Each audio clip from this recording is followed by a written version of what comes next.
À l'issue d'un mois de compétition sur France 2, Renaud a gagné les Masters 2022 de N'oubliez pas les paroles. Pour Télé Loisirs, le candidat belge revient sur son très beau parcours.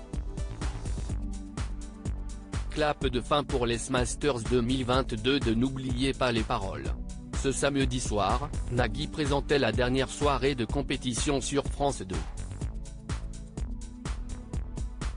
Après un mois de jeu, 4 demi-finalistes se sont affrontés, Renaud, N-4 au classement, et Elodie, N-32, suivi d'Hervé, N-6, et Manon, N-10.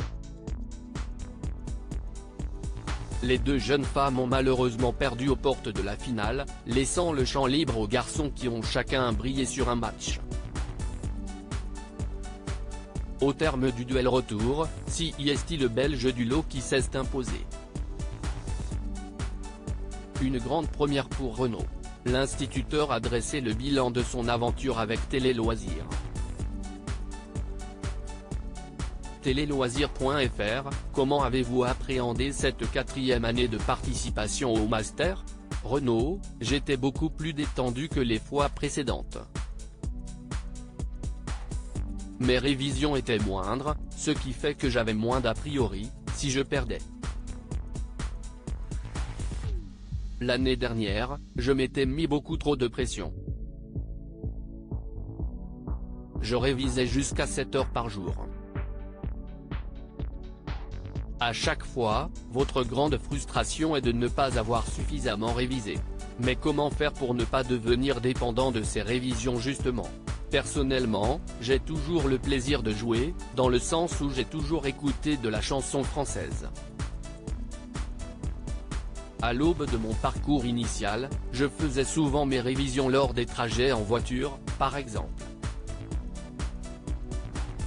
Et j'ai gardé un peu cette notion de plaisir. Le jour où je la perdrai, j'arrêterai de réviser. Avez-vous changé votre routine ? Pas vraiment, je continue de travailler continuellement, une petite heure tous les jours, plutôt que de tout faire à la dernière minute.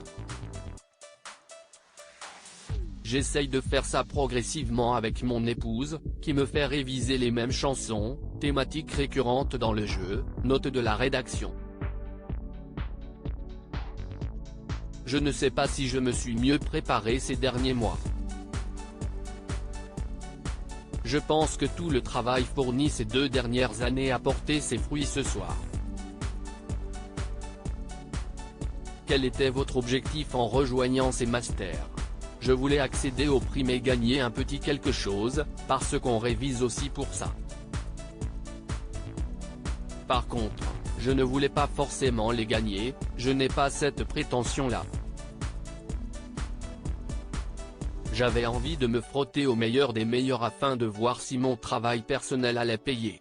Y a-t-il un moment dans la compétition où vous vous êtes senti en danger ? Oui, alors je ne vais pas dire que j'avais des prédictions par rapport aux candidats qui allaient se qualifier, mais je savais que les candidats extrêmement forts allaient tomber face à moi. Même si on est dans une routine où les gens sont plus performants qu'à l'époque où moi j'arrivais. Je savais que KL était un candidat aux connaissances très fraîches, puis Arsène, N-32, a été assez impressionnant. J'ai aussi rencontré Geoffrey, N-14, et c'est celui qui a le plus révisé cette année. Je suis donc tombé que sur des costauds. Et c'est ce que j'aime. Je préfère perdre face à ce genre de profil plutôt que de gagner face à une personne plus relaxe. La finale contre Hervé, c'est finalement la rencontre entre 2 anciens. Cette position vous dérange ? Pas du tout. Cela va bientôt faire 4 ans que je suis dans la famille N'oubliez pas les paroles et affronter Hervé, qui est un candidat emblématique, c'est un peu rigolo, en effet. Dans le sens où on voit que les anciens se sont adaptés à la nouvelle formule avec des super maestros. Mais si on est compétitif, on est obligé de s'adapter. Puis je trouve ça bien, Finalement ça nous pousse à apprendre des morceaux qui sortent de l'ordinaire ou de notre répertoire. Comment avez-vous vécu cette finale? Plutôt bien, même si je ne voyais pas gagnant au vu de la première manche.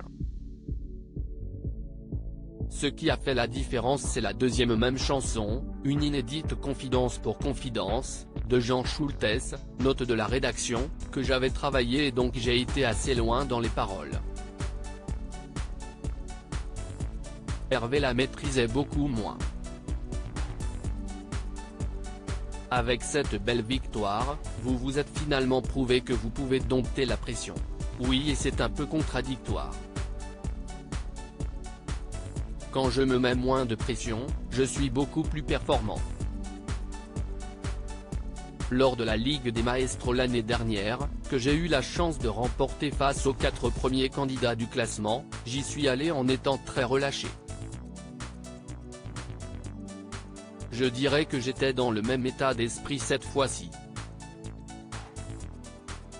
Quoi qu'il arrive, rien qu'en montant sur le plateau, j'ai déjà gagné.